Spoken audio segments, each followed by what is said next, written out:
Hello po, magandang umaga po sa ating lahat.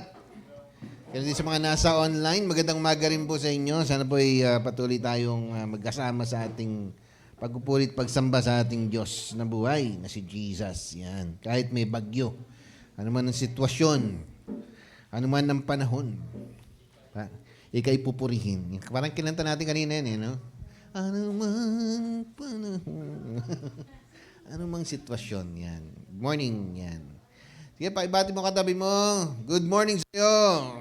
Yan, stretch mo yung kamay mo sa katabi mo. Speak ka ng blessing ni Lord. Healing, success, victory, covering. Yan, gamitin natin yung tongue natin kasi may kapangyarihan yan mag-speak ng power, no? Ng love. Ano man, nagkakaroon ng kaganapan. Parang yung patato ni Ate Shane, no? Kaya ginagamit yan. At siyempre, pag minsan nakaka-receive tayo ng mga negative words sa mga tao, minsan ayaw natin kasama minsan, or kasama natin na andun lang pero kung ano sinasabi, i-rebuke natin, no? Silently lang. Baka naman ma-offend eh. No? Hindi kagaya tayo ni Jesus, talagang tapang eh. Get behind me, Satan! No? Si Peter, no? Yan. Okay, sige po. Nagsimula po tayo. Bago i-share yung word ni Lord, ay manalangin. Lord, salamat Lord sa pagkakataong ito. Muli, ang iyong salita ay mahayag ng tama at maunawaan ng bawat tao makakapakinig nito. Hindi lang basta ito napapakinggan, kundi may pamuhay at mai-apply sa buhay, Panginoon. Maranasan ito dahil ito ay buhay at totoo, dahil ito ay salita mo. Samahan niyo po ako, Banal na Espiritu, as I speak your word. Anoint me, empower me, and let your word be heard and be understood by people. Thank you, Lord. In Jesus' name, Amen.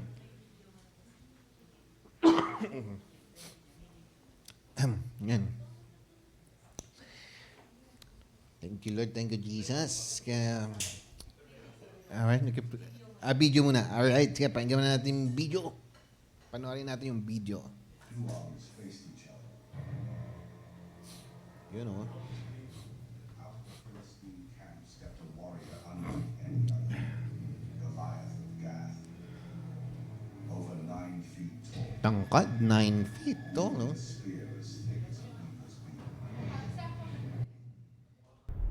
Day after day he roared across the valley, "Choose a man to fight me. If he kills me, we will be your servants. But if I kill him, you will be ours." For 40 days his challenge echoed, and no one moved. The situation seemed hopeless. But far from the battlefield, a young shepherd named David tended his father's sheep. The youngest of 8 sons, he was sent with bread and grain to his brothers at the front lines. When David arrived, he heard the giant's voice mocking the Most High. He saw the fear in every soldier's eyes. And he asked, "Who is this uncircumcised Philistine that he should defy the armies of the living God?" King Saul looked at the boy before him and said, "You are not able to fight this Philistine. You are only a youth." But David replied, "Your servant has killed both lion and bear. The Lord who rescued me will rescue me from the hand of this Philistine." Saul offered his armor, but it weighed David down. He removed it, choosing instead a shepherd's sling, 5 smooth stones from the brook, and the unshakable name of the Lord. Goliath stepped forward and sneered, "Am I a dog that you come at me with sticks?" But David stood firm. "You come against me with sword and spear, but I come against you in the name of the Lord Almighty. And the whole world will know there is a God in Israel." The sling whirled. The stone flew. In a heartbeat it struck the giant's forehead. Goliath stumbled and fell face down in the dust. The ground shook with the roar of Israel's victory. The Philistines fled in fear. And on that day, through the faith of a shepherd, God delivered his people. The Lord is my light and my salvation. Whom shall I fear? The Lord is the stronghold of my life. Of whom shall I be afraid?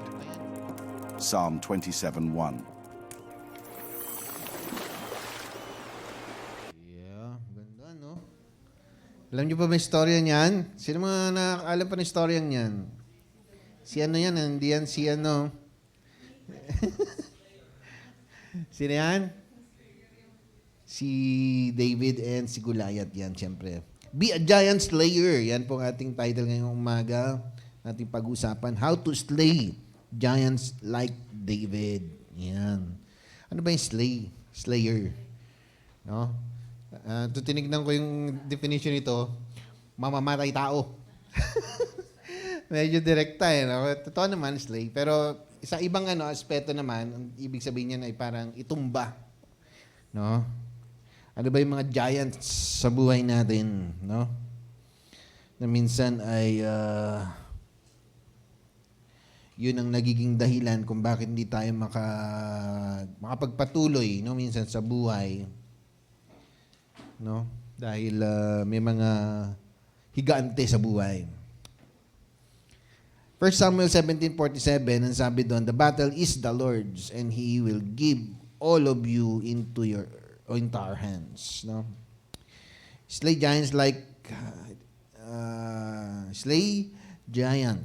in life like David, no? Ang laki-laki ng kalaban niya, 9 feet. No? Ako, 5'8 lang ako eh. 9, laki, no? Pero napakalaga, no, na matutunan natin, ano ba ang aral na matutunan natin dito kay David? Ito yung pinaka-summary ng 1 Samuel 17. The Philistines and Israelites are of war, no? Goliath. At parang ito, no, walang makakatalo daw sa kanila, sabi ng mga Philistines, dahil meron nga silang taong napakalaki nakasama, at yun na nga si Goliath. No? Kahit yung king na si King Saul, hindi niya kaya harapin. No? At binigay nga pagkakataon nito, na alaman nito ni David na merong isang taong gustong salakayin ang Israel. At yun, nalaman niya yung Goliath nga.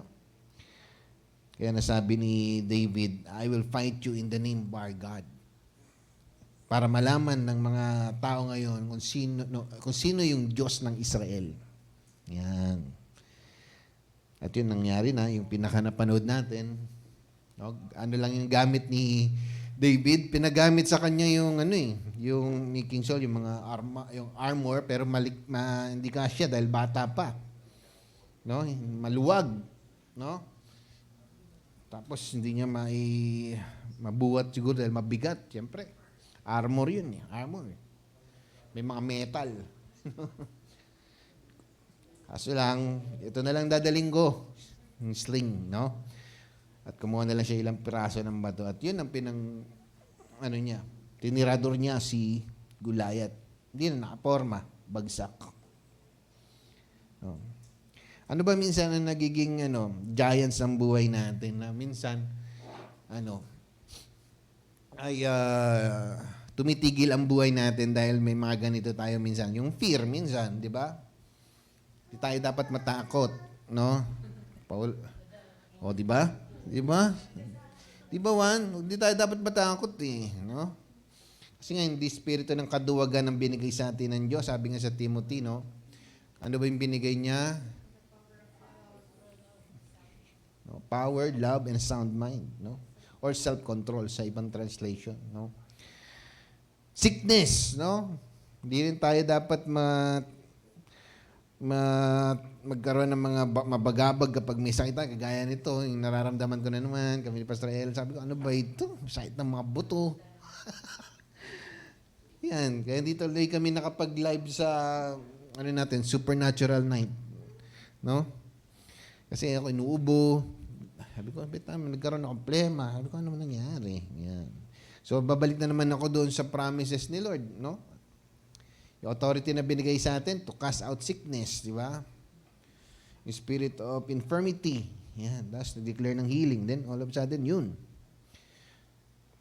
Pasok ang CR, then all of a sudden, boom! Labas lahat. Mga masasamang bagay na nasa loob ng katawan. No? Then financial struggle, baka meron, no? Magkano ang utang natin? Sino may utang dito? Si Lord, kayang-kayang bayaran yan, no? Binayaran na nga mga kasalanan natin, eh. Tinubos na nga tayo ng Panginoong Yesus, di po ba? Nang mahal. No? Mamahalin tayo, eh, no? Grabe, dahil yung buhay niya, yung kapalit, no? Kung ano man ang financial struggle natin, God will provide, no? God will provide, no? Kahit na pansin mo, parang, saan ako kukuha? Kahit nga ako, no? Ngayong May na naman, ay ngayong August, Lord, sana naman ako kukuha ng, siyempre, hearing na naman, hoping, last hearing na ito, Lord, no? Naniniwala ba kayo, last hearing na? Sana, last hearing na. Thank you, Lord.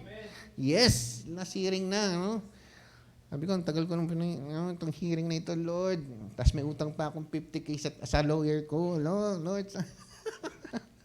No? Pero pinapaubayo ko lang kay Lord, no? Ipaubaya natin kay Lord ang mga bagay-bagay.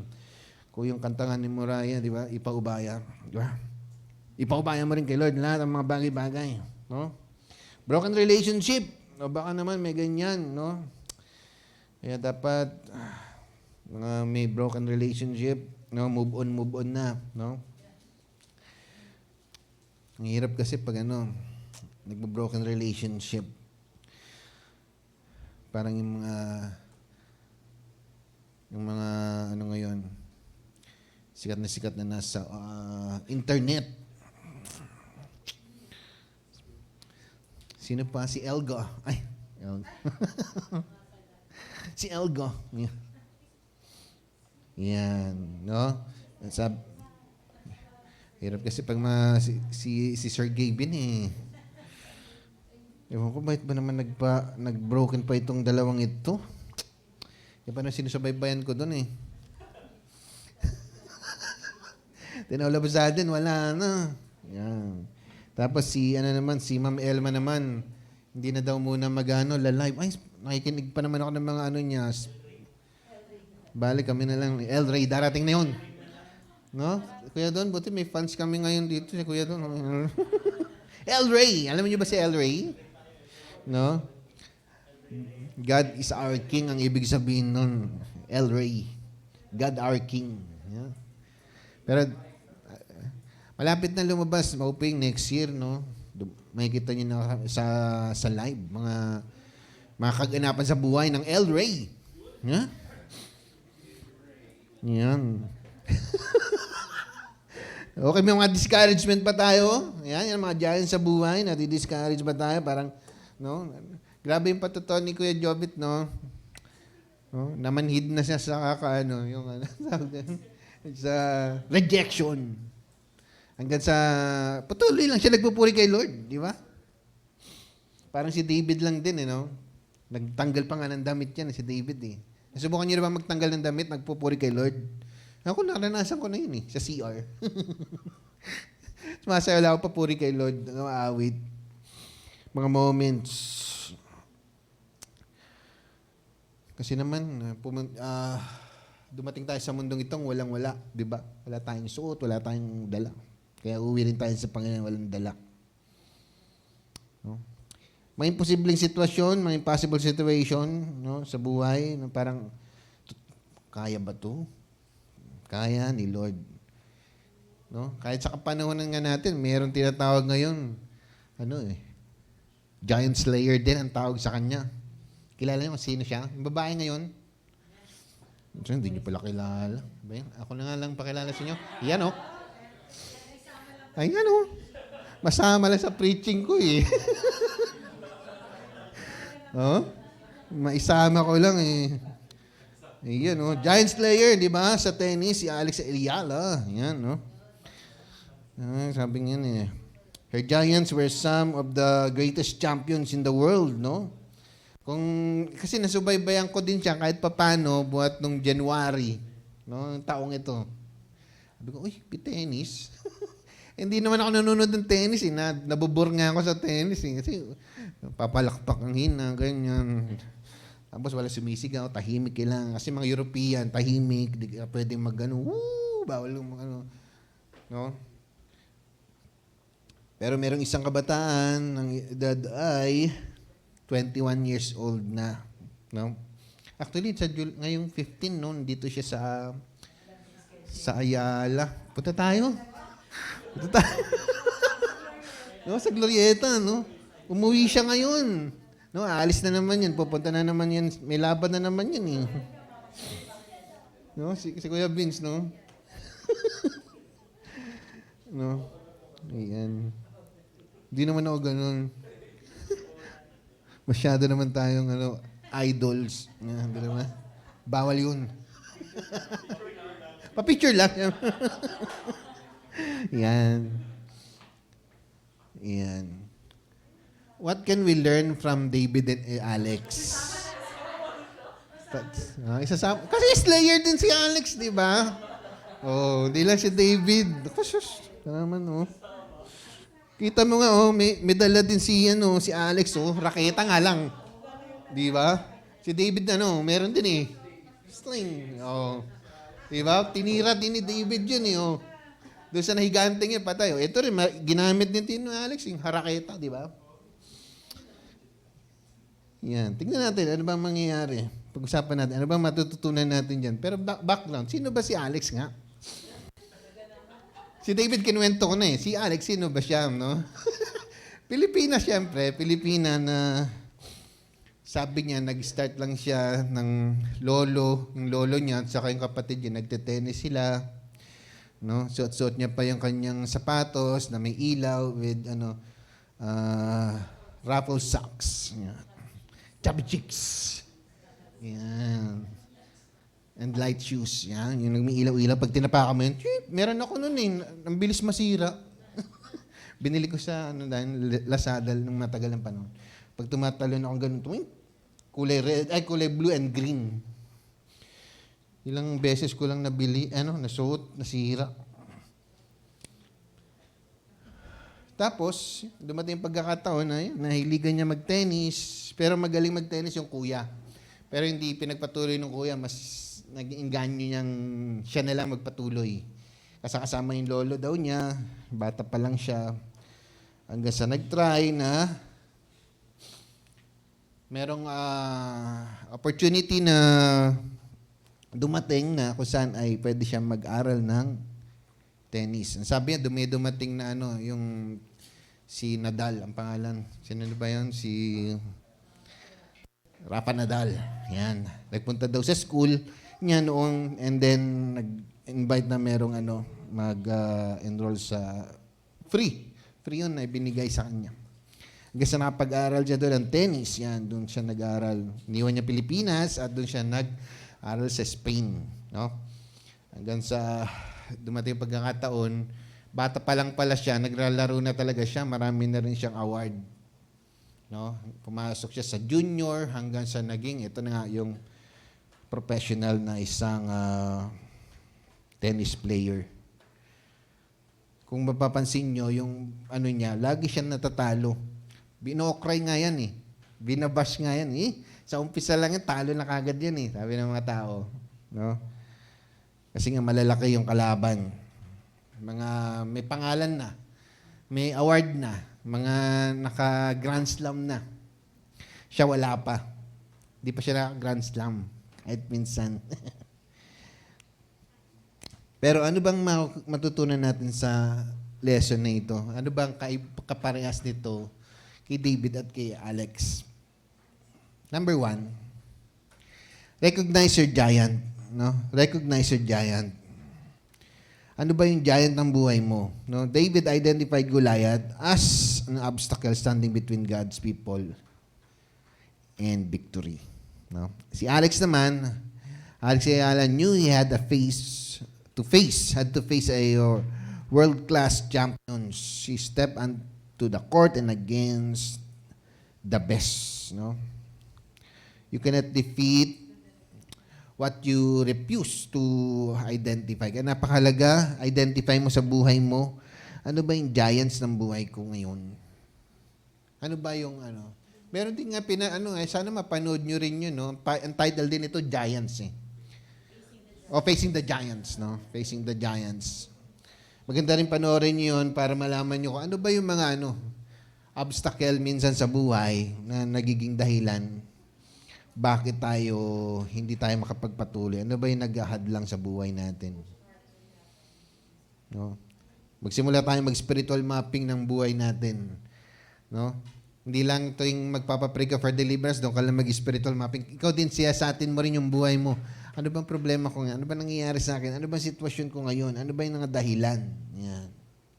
Recognize your giants sa buhay mo. Pangalawa, don't be intimidated, no? Don't be intimidated. Everyone else run in fear, but David saw the battle from God's perspective. While Alex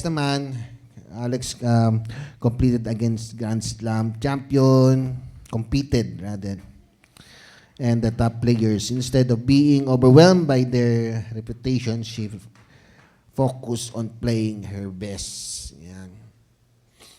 Hinarap niya yung fear. Ano man yung fear niya, hinarap niya, no? Kung napanood niyo yung mga laban niya before, natalo niya yung mga number 1, number 2, number 3 sa ranking. At yung number 1 nga sa yung si Sabalenka. Galit na galit yun eh. Kaya nagsasay parang mas pinapalakpakan yung nasa ranking number 29 kaysa yung nasa number 1. No? Belarusian yun eh. Belarusians. Sa Balenga. Pero ngayon, hindi siya kasama na doon sa... Kasi natalo na siya. Hindi na siya kasama doon sa... Kasama pa rin siya sa ranking, pero yung laban sa Amerika, parang wala siya doon ngayon. Kasi natalo siya. Fear, minsan ang nagiging struggle natin minsan, no, na nag-intimidate sa atin, gaya ng napatuto ni Ate Shane, pero nire-rebuke niya lang. No? Pag may mga negative feelings sa'yo, anong gagawin natin? Rebuke it. Sabi mo sa katabi mo, rebuke it. No? Wag natin i-magnify yung mga katatakutan sa buhay. Excuse me. Kundi yung faith natin sa Panginoon. No? Yan ang panlaban natin sa mga panahon na natatakot tayo, sa panahon na parang walang nangyayari sa buhay, ganyan. Minsan, yun ang nagiging dahilan. Ano kayo nag-intimidate sa atin? Sa buhay mo, no? Sa sarili mo. Don't be intimidated, no? Kaya ni David, hindi siya na-intimidate na napakalaki ng kalaban. Tapos dala-dala niya lang tirador. No? To face the giants or the enemy. Number 3, fight for something greater than yourself. No? David fought for the honor of God and the nations of Israel. Lumaban si David para sa Israel, no? Kasi kinukot siya ni Goliath ang mga Israel noon, mga Israelites. Kaya sabi niya, sino ba itong uncircumcised na taong ito? Sino ba yan? At kinukot niya yung Diyos natin. Ako ang lalaban diyan. No? At yun, lumabas siya. At yun, ginamit niya yung tirador niya. Unang bato, patay. No? Ganun din si Alex, no? Ang kababae natin, every time she stepped on the court, she represented the Philippines and inspired the millions of Filipinos, especially yung mga young people. No? Na dati, wala naman talaga mahilig sa tennis dito eh. No? Yung sa Robinson Homes lang, yung mahilig doon, yung isang bata noon. Kasi lang namatay pa. No? Pinag-pray ko pa yun, sana mabuhay. Kasi lang hindi eh. Sayang, maliit lang yun, galing sa tennis. No? Kasi kasama natin dati yun eh. No. Alex din ang pangalan. No? Alex din.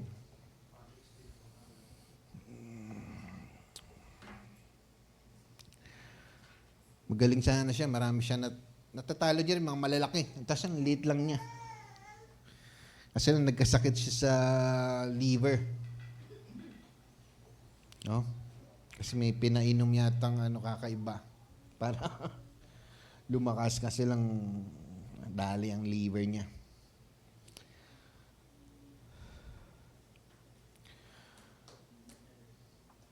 There are times minsan sa buhay natin ay kailangan tayong lumaban.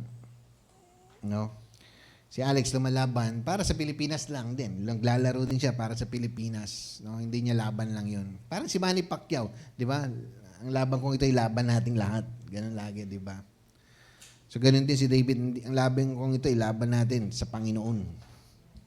Ano bang laban mo sa buhay mo ngayon? Ano ba yung laban mo ngayon o pinaglalabanan mo sa buhay mo ngayon? Lapit mo sa Panginoon. Pangapat,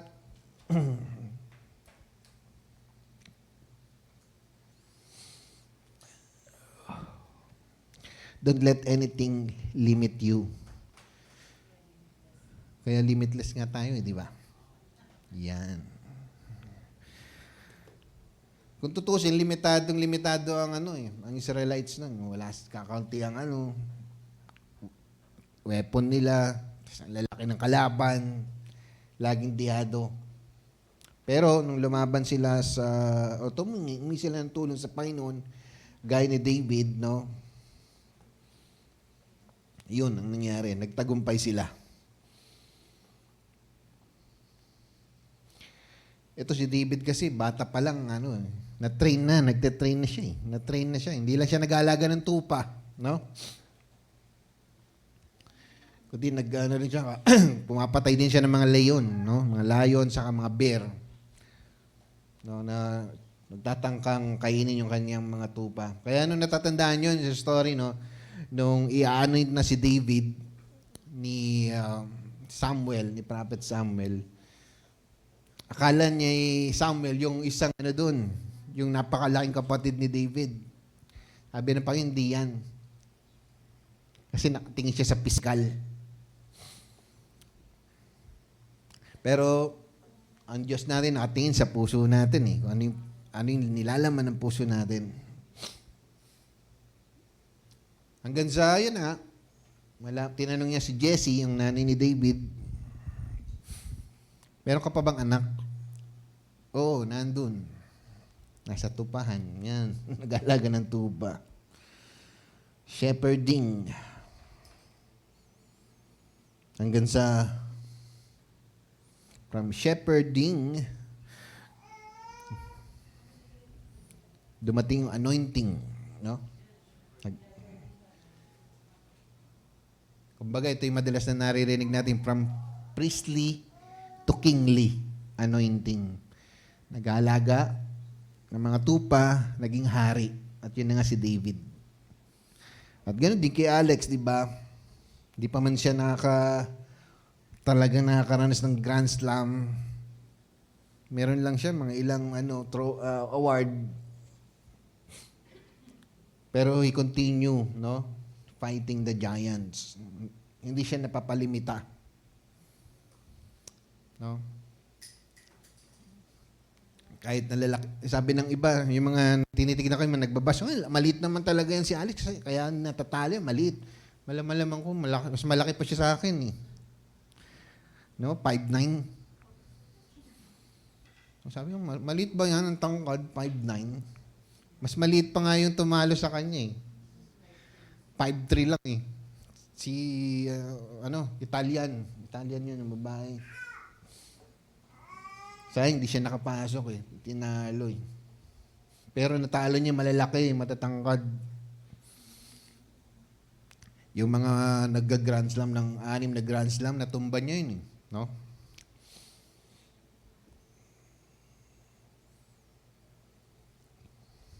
Kaya don't let anything limit you.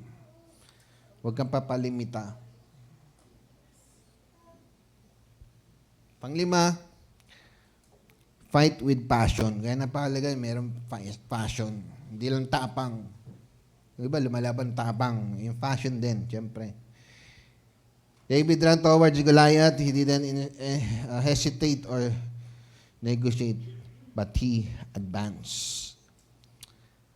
Alex likewise completed with determination no? Resilience and relentless effort. Tayo na mga followers ni Jesus, we are called to passive faith, no? We are called to fight the good fight. Dapat may puso, no? Lalo kung nagpastor ka, may passion ka, may puso ka na naglilingkod sa Panginoon. At kung believer ka naman kay Jesus, may passion ka na andito ka para sumamba, magpuri sa ating Panginoon. How compassionately are you fighting the good fight of faith?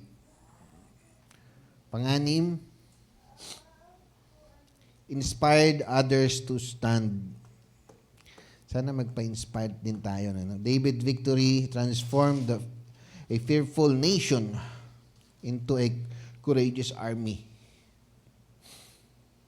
Ganun din si Alex no, nung nagkaroon din siya ng tagumpay, mga ilang bagay na naranasan niya. No, sabi nga niya, oo, maaaring yung nakalaban ko, si Iga, marami ng Grand Slam Awards.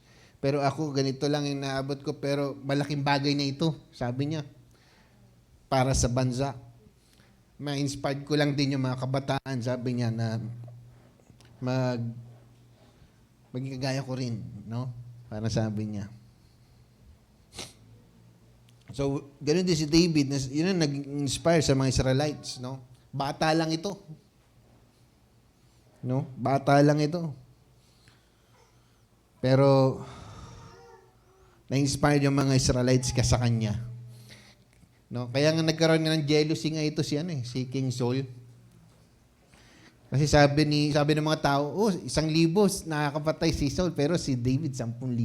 Sabi nga.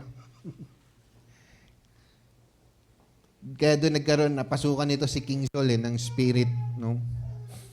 Gusto niyang patayin ito si David noon. No, sinisipat nga niya kung babasahin niyo pa yung history niya. Gusto niyang patayin si David. Pero anong ginawa ni David? Wala lang, ilag lang siya. Tapos tutugtog ng lyre. Worship lang siya sa Panginoon, maya-maya titigil na si King Saul. Pero kung tutusin, kaya niyang patayin no? Pero andun yung honoring, no? Hino-honor niya pa rin yung kanyang leader. How are you inspiring your family, church, and nation to trust God, no? Kung sa bansa lang, no, ito lang, nalulungkot ako minsan, nangyayari sa bansa, sabi ko, Lord, ngayon lang ako nagkaroon ng ganito, no? Sabi ko Lord, ano ba nangyayari sa bansa namin? Sayang yung mga pera.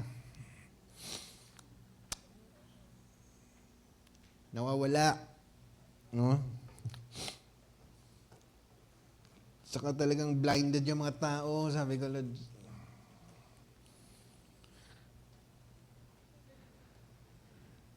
yun iniyak ko kay Lord noong mga nakaraan. Sabi ko, Lord, bless niyo po ang Pilipinas.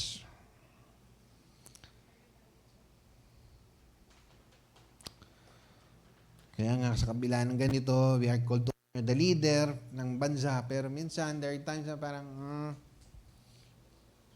kahit pastor na minsan no? Parang ano ba nangyayari lang? Grabe, no? Kabaliktaran ng mga ina-expect natin. Sa'yo, umuulan na naman, Lord. Nasaan na naman yung mga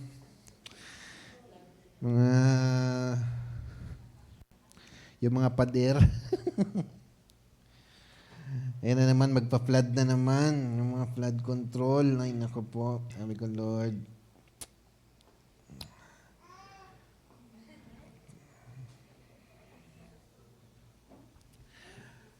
Pang-7, yan, seek God's favor above human approvals. Napakalaga yung favor. Seek natin yung favor ni God. Hindi lang yung mapalakpakan tayo ng tao, ganyan, maging sikat, makilala, no? Kundi ginagawa mo yung nais na ipagawa sa'yo ng Panginoon. At doon dadali yung favor ng Diyos sa'yo. Kasi lang yung iba, ina-advance nila yung mga bagay-bagay pero they do it in their own strength. Kaya yung pag hindi nangyari, yun, doon nagkakaroon ng problema yung tao. Nagkakaroon ng mga suliranin sa buhay na hindi maganda. Favor is not about becoming famous, no? Favor is about fulfilling God's purpose. Yan. Parang si David, no? Hindi lang naman niya ginawa yun para magkaroon ng favor kay God. Kumbaga ginawa niya dahil yun ang nararapat, no? At yun, naranasan niya yung favor ng Panginoon sa kanya at ng mga tao. Same with the Alex, no? Yung recent victory niya, kahit papano hindi man siya nakaabot sa yung pinaka-Grand Slam. Alex victories earned worldwide recognition, but lasting success is sustained by her Filipino values and by all God's grace. Are you pursuing applause from people or favor from God? No? Kahit minsan naranasan natin yung favor ng Panginoon sa buhay natin, minsan akala mo may score mo yan, pero hindi niya na-score yan eh. Natalo rin siya dyan, no? Hindi niya nakuha yung score dyan. Minsan sa buhay natin, akala mo kahit na ando yung favor ni God, andun yung favor ng tao. Pero there are times, minsan, mafo-fall pa rin tayo eh. Babagsak at babagsak pa rin. Kagaya ni David, after this victory, napatagumpayan niya si Goliath, pero yung isang giant sa buhay niya, sino ba yung naging, yung bumagsak siya? So, sa isang giant. Diba? Diba? Pero sa kabila nun, buti na lang bumangon siya. No? Nagpaayos siya sa Panginoon. Nagrepent at nagpatuloy bilang hari. Hindi na dethrone kasi nagpatuloy siya, humingi siya ng tawad sa Panginoon. At nagpatuloy sa layunin ng Diyos sa kanyang buhay. Same with Alex. Di man siya nakakuha ng Grand Slam kahit nagkadapa-dapa na siya at dumive pa siya doon sa kanyang pagtira. No? Kay Iga. No? Kasi lang hindi niya na-score yan pero sa kabila nun, nagtagumpay pa rin naman siya at bumangon. No? Natalo niya yung 6-time Grand Slam ng yung place na yan sa London ba yun? Sa atin, sa buhay, ano ba yung giants ng buhay natin? Is it fear, sickness, financial struggle, broken relationships? Gaya ng nangyari naman dito kay Gavin sa kay Elma. Sinasabi ng iba, ito na yung pasimulan ng down ng taong yun. Sabi ng mga tao, negative words. Discouragement or impossible situation. Ang importante, bumabangon muli. Sa kabila nun, kahit si Gavin bumabangon ulit.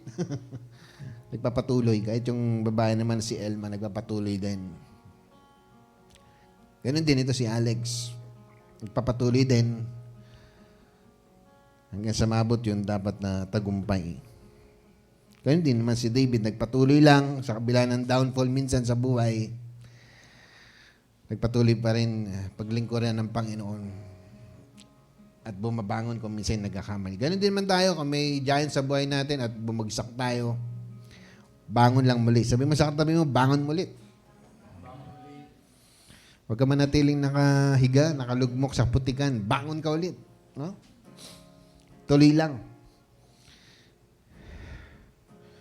Tuloy lang ang buhay. No?